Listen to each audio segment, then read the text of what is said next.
Hello and welcome to StudGenie classes. This video will discuss in depth about the fundamental duties of citizens of India. This is our video in the polity section of UPSC. StudGenie is going to come up with the live classes of polity and current affairs as well as of economics and all.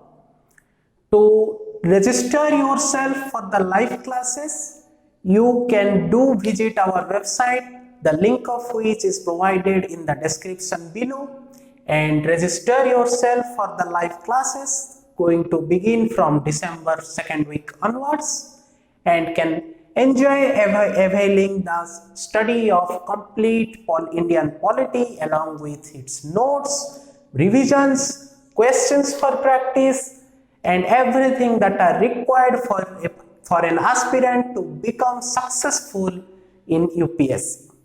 So coming to today's video, that is the fundamental duties. We all know that rights and duties are not separable. They come hand in hand. They come together. With rights come duties. But the framers of the Indian Constitution did not feel it necessary to incorporate the fundamental duties of the citizens into the Constitution. Rather, they incorporated the fundamental rights of the citizens. Further, the framers believed to incorporate the duties of the state towards citizens in the form of directive principles of state policy. The framers of the Constitution framed some of the duties or obligations that the state carry towards its citizens, that is the Indian citizens, in the form of directive principles of state policy. With passage of time came the year 1976. And in 1976, the Congress government brought the 42nd Constitutional Amendment Act. It is the same Constitutional Amendment Act, the provisions of which we were discussing in the previous two videos regarding the amending of Constitution as well as in the doctrine of basic structure of Constitution. It is that same 42nd Constitutional Amendment Act brought in 1976 by the Congress party that incorporated fundamental duties for the very first time. 10 fundamental duties were added to the Constitution of India. With the progress of time came the year 2002. The NDA was in power. Sri Atal Bihari Vajpayee was the Prime Minister. The Parliament passed 86th Constitutional Amendment Act. And this added the 11th fundamental duty. 11th fundamental duty of the Indian citizens, and that is duty towards providing opportunities, ample of opportunities to the children for education, to one's word for education, providing opportunities to one's word for education. Between the age 6 to 14 years. But this is going to change with the conceptualization of NEP 2020, which pitches for increasing the age of mandatory education under right to education to 18 years from 14 years. So after the incorporation of NEP 2020, this age might change to 18 from 14. So coming back to fundamental duties, does all the democracies have fundamental duties? No. The answer is simple no.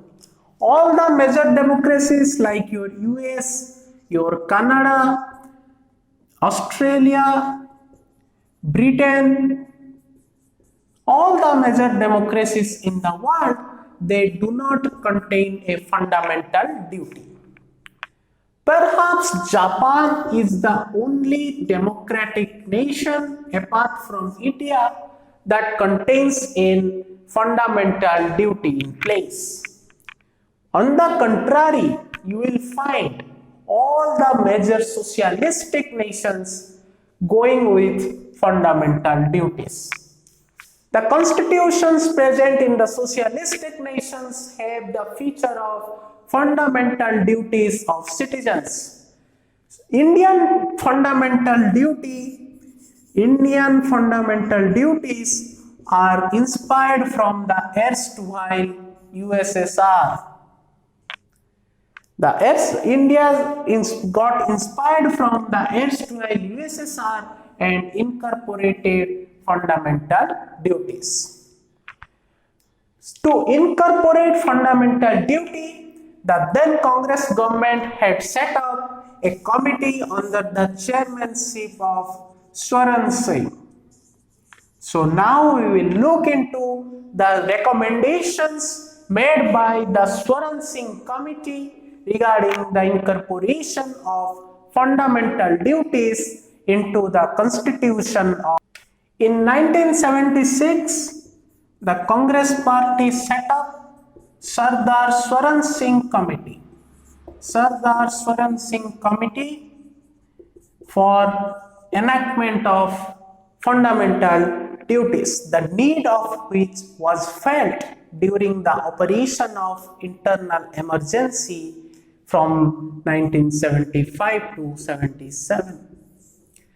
So Sardar Swaran Singh Committee recommended incorporation of fundamental duties into the Constitution of India, saying that citizens must be consciously aware that while enjoying the rights provided to them by the Constitution, they must also be aware of the duties they carry towards the Constitution. It recommended for a separate chapter for including fundamental duties. The Congress party government at the center accepted the recommendations, and hence through the 42nd Constitutional Amendment Act, fundamental duties were incorporated into the Constitution of India in Part 4A of the Constitution. Part 4A contains only one article, Article 51A. Article 51A contains all the 10 fundamental duties. Currently it is 11. The 11th one was added on 2002 after the 86th Constitutional Amendment Act. So then it was 10. In Article 51A, it contained only 10 fundamental duties.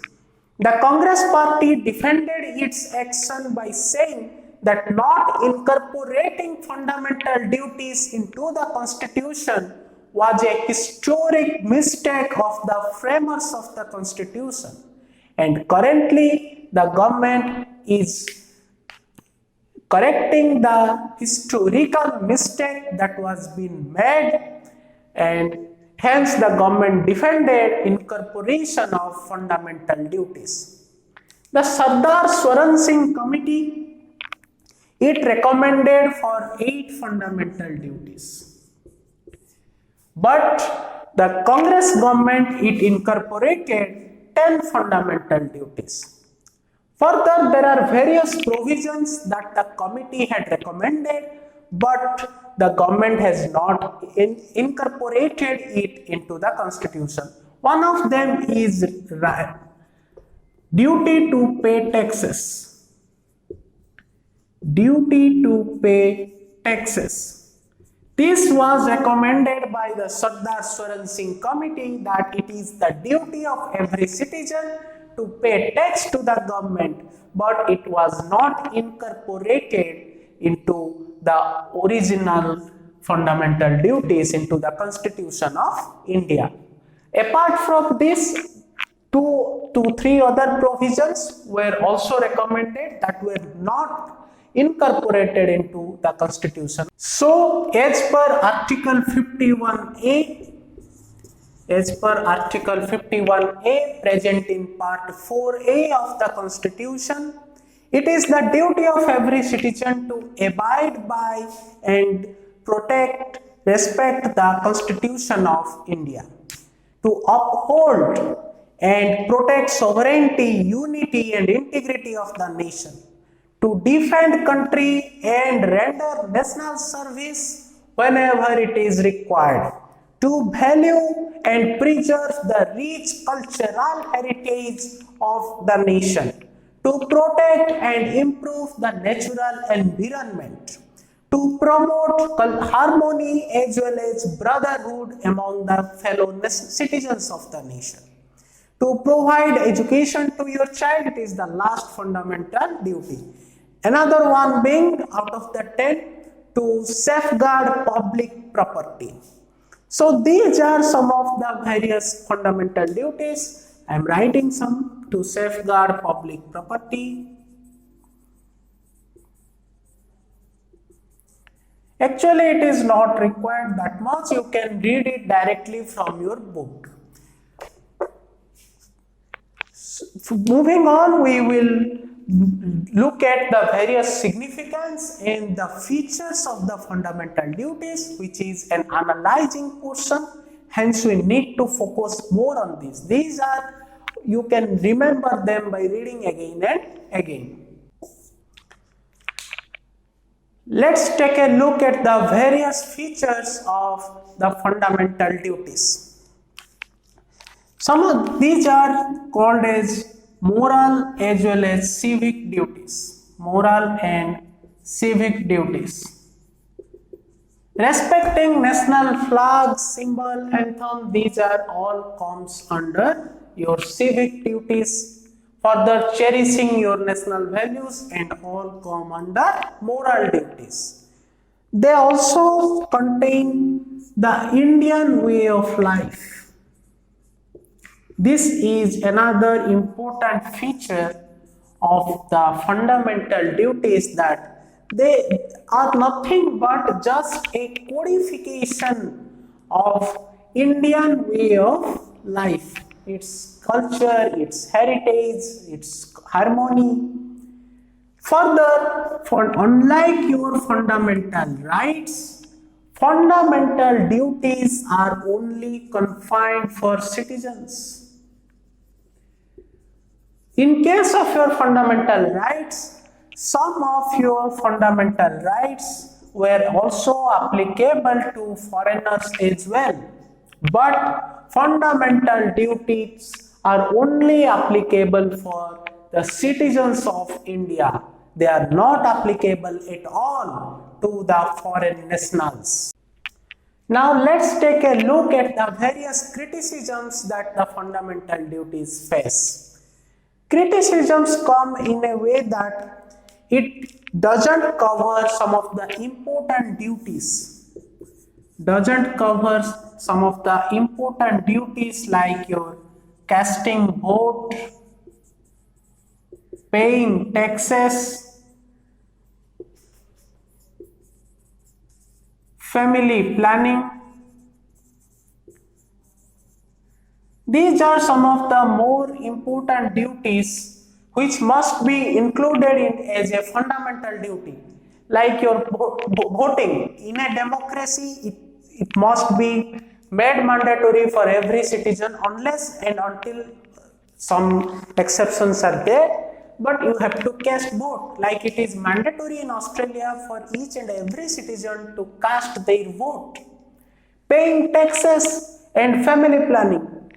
Considering the overpopulation situation in India, family planning must be included in the fundamental duties. Further, some of the duties are vague, ambiguous, and the common man fail to understand them. They are difficult to be understood by the common man. They are difficult to be understood by the common man. So, if the common man fails to understand it, then what is the very purpose of incorporating it? Who will abide by fundamental duties? The common people of the nation, the citizens of the nation. If they won't be able to understand that, then how can they abide by the fundamental duties? So it is useless. So we cannot formulate such things that are not being understood by our common citizens. Further, these are considered as superfluous in nature. What do you mean by this? Superfluous in nature means, had not these duties been incorporated in a separate chapter and a separate article in the Indian Constitution, these would have been by and large followed by almost every citizen of the nation. So what was the requirement of it at the very first hand? No requirement was there to incorporate it. And another criticism is, these are just moral precepts. What do you understand by this? Moral precepts.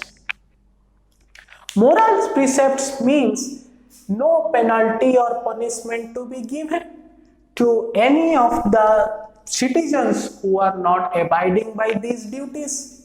So these are only acting as a moral code of conduct. You cannot penalize someone, you cannot punish someone. Then why are you bringing up these fundamental duties? Just to make our bulkier constitution more bulkier? So interestingly, the Sardar Swaran Singh committee, it recommended for penalty provisions. Sardar Swaran Singh committee recommended for penalty provisions of those who are violating these duties. But the government did not incorporate that.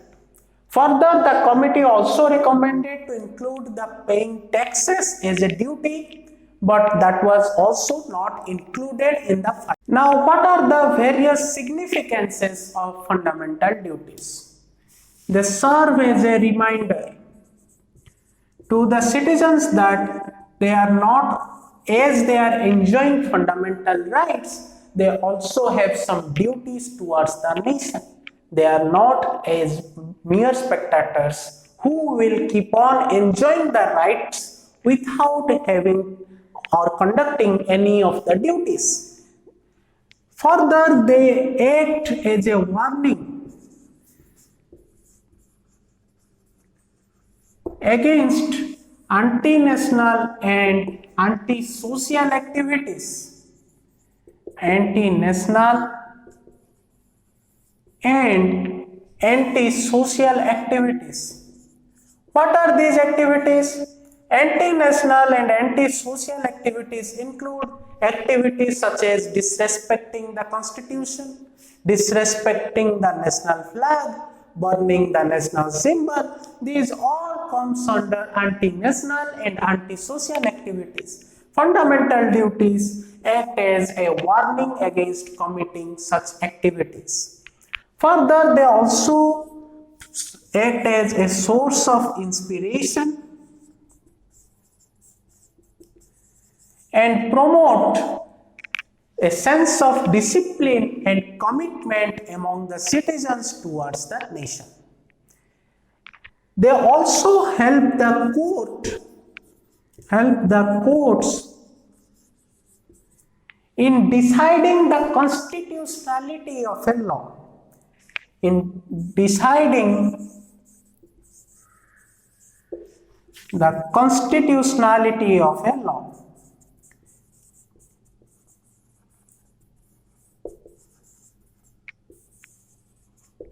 in 1992, Supreme Court held that in order to address some fundamental duties, if Article 14 and Article 19 are getting violated, both are these fundamental rights, right to equality, and these are the 6 rights, the right to locomotion, movement and all. So, if these 2 articles are violated with respect to fundamental duties, then it would not be considered as unconstitutional. That law would valid and it would be considered as constitutional, as in lines with your DPSPs.